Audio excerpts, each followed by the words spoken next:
It's Sunday, August 15th, 1971. You're sitting in your living room. The TV's on. You're halfway through your evening. Maybe having dinner. Maybe just relaxing after the weekend. Then the screen cuts. President Richard Nixon appears. He's got that serious look. You think maybe it's about Vietnam or the Cold War. Something big, but no. He starts talking about gold, about the dollar, about international speculators. And honestly, most people didn't understand what he was saying. The speech was boring, technical. People went back to their shows, went to bed, woke up Monday morning and went to work like nothing happened. But something did happen. Something so massive that we're still living inside it. That night, Nixon ended the gold standard. And when he did that, he didn't just change money. He changed your entire life, your parents' lives, your future, everything. Let me back up.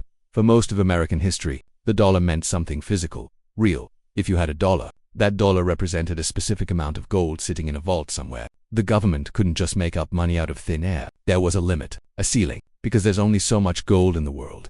This wasn't some old-timey thing either. This was the system after World War II, the Bretton Woods Agreement. Every major country agreed. The US dollar is backed by gold, and everyone else's currency is backed by dollars. It made the dollar the world's reserve currency. It made America the center of global finance. It was stable, predictable. But here's the problem. Stable and predictable doesn't work when you're fighting wars and funding massive government programs at the same time. Vietnam was expensive, really expensive. The Great Society programs, welfare expansion, infrastructure, all of it cost billions. And the government wanted to pay for it all without raising taxes too much. Because raising taxes makes people angry, and angry people don't re-elect you. So what do? You print money. You spend more than you have. But wait, you can't just print money when it's tied to gold. Other countries noticed. They saw the US printing dollars like crazy, and they thought, hold on, if there's this many new dollars, but the same amount of gold, then each dollar is worth less gold. We should probably trade in our dollars for actual gold before this gets worse.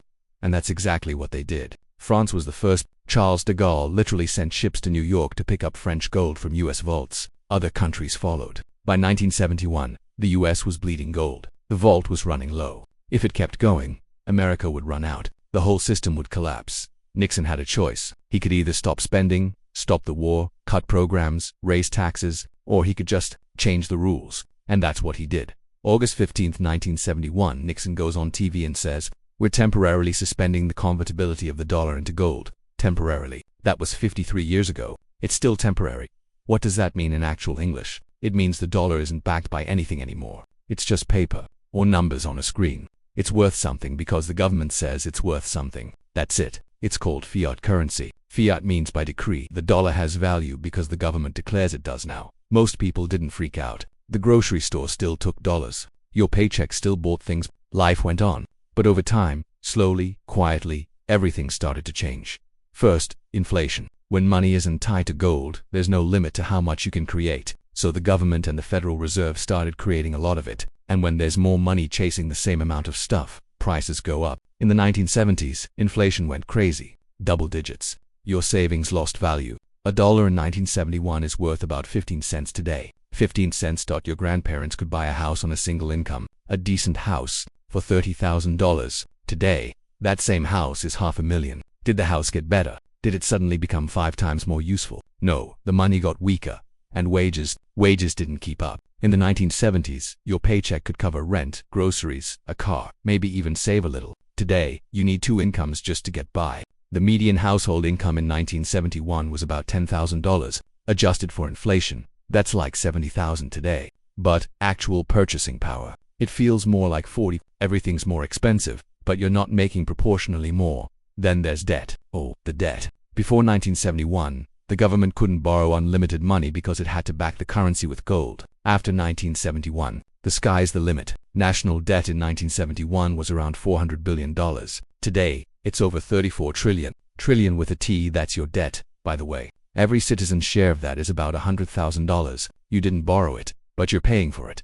And it's not just government debt. Personal debt exploded too. Credit cards became huge in the 1970s and 80s. Why? Because banks realized they could lend money that didn't really exist. They could create it. You swipe a card, the bank creates money, you owe them back with interest. The average American has about $6,000 in credit card debt. The interest on that, usually 20% or more, you're paying forever. Student loans, medical debt, car loans, everything runs on debt now. Because when money is just paper, debt is easy, and debt makes banks rich. Let's talk about housing. In 1971, the average home cost about $25,000. The average salary was about $10,000, so a house cost 2.5 times your annual income. Today, the average home is over $400,000. The median salary is about $60,000. That's almost 7 times your annual income. 7 times. How is anyone supposed to afford that? And it all traces back to Nixon's decision. When the dollar became unlimited, when the Fed could print whenever it wanted, asset prices skyrocketed. Houses, stocks, anything you can invest in. If you already owned stuff, you got richer. If you didn't, you got left behind. Here's the thing nobody tells you. The decision Nixon made wasn't about helping normal people. It was about keeping the government machine running. It was about funding wars and programs without the political cost of raising taxes. It was easier to just print money and let inflation slowly tax everyone instead.